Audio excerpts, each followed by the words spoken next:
Assalamualaikum warahmatullahi wabarakatuh. Di pertemuan kali ini, saya akan membahas tentang materi penerapan ilmu geografi dalam aspek politik. Ada 3 bagian, yaitu geopolitik dan politik ruang, konflik wilayah, dan perencanaan dan kebijakan berbasis geografi. Nah, teman-teman, di sini yang pertama saya akan menjelaskan tentang geopolitik dan politik ruang. Yang pertama, geopolitik adalah kajian tentang hubungan antara kekuasaan politik dengan kondisi geografis suatu wilayah. Geopolitik menekankan bagaimana letak, bentuk, sumber daya, dan karakter ruang mempengaruhi strategi politik, pertahanan, ekonomi, dan kebijakan negara. Nah, selanjutnya yaitu politik ruang. Politik ruang adalah pengaturan, pemanfaatan, dan penguasaan ruang, seperti daratan, lautan, udara, oleh negara atau kelompok untuk kepentingan tertentu. Politik ruang mengatur bagaimana ruang digunakan. Materi selanjutnya yaitu hubungan geopolitik dan politik ruang.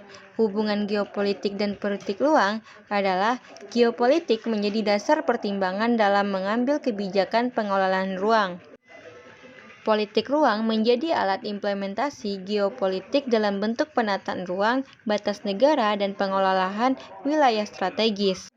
Contoh dari hubungan geopolitik dan politik ruang yaitu Indonesia sebagai negara kepulauan menerapkan wawasan Nusantara sebagai geopolitik dan membentuk kebijakan ruang laut, udara, dan daratan dalam RT/RW, batas wilayah laut, serta kebijakan poros maritim.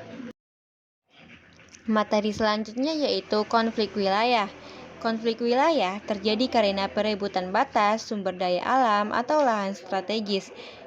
Jenis-jenis konflik wilayah yaitu yang pertama, batas negara. Sengketa antar negara karena perbedaan peta atau sejarah. Yang kedua yaitu sumber daya alam. Perebutan minyak, gas, atau lahan produktif. Yang ketiga yaitu penggunaan lahan. Perselisihan masyarakat, perusahaan, atau pemerintahan.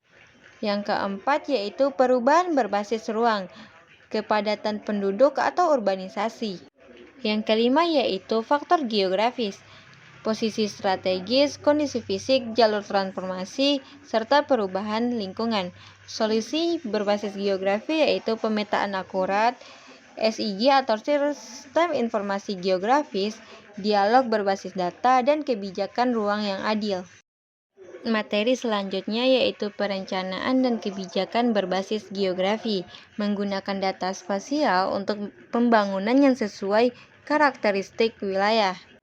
Nah, materi selanjutnya yaitu perencanaan dan kebijakan berbasis geografis, menggunakan data spasial untuk pembangunan yang sesuai dengan karakteristik wilayah. Instrumen dari perencanaan dan kebijakan berbasis geografi yang pertama yaitu RT/RW atau Rancangan Tata Ruang Wilayah, zonasi industri, permukiman, pertanian, dan konservasi. Yang kedua yaitu SIG,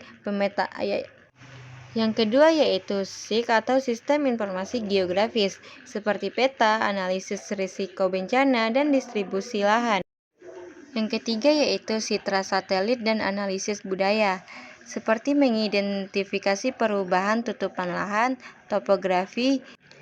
Contoh kebijakan dalam perencanaan dan kebijakan berbasis geografi yaitu kawasan ekonomi khusus, pertahanan pangan, ZEE 200 mil laut, pembangunan ibu kota Nusantara. Manfaatnya yaitu efektif untuk mengurangi konflik, menjaga lingkungan, mendukung pembangunan keadilan. Baiklah, sekian materi yang dapat saya paparkan. Di sini teman-teman dapat melihat kesimpulan yang telah saya jelaskan di pertemuan kali ini. Terima kasih, sampai jumpa di pertemuan selanjutnya. Assalamualaikum warahmatullahi wabarakatuh.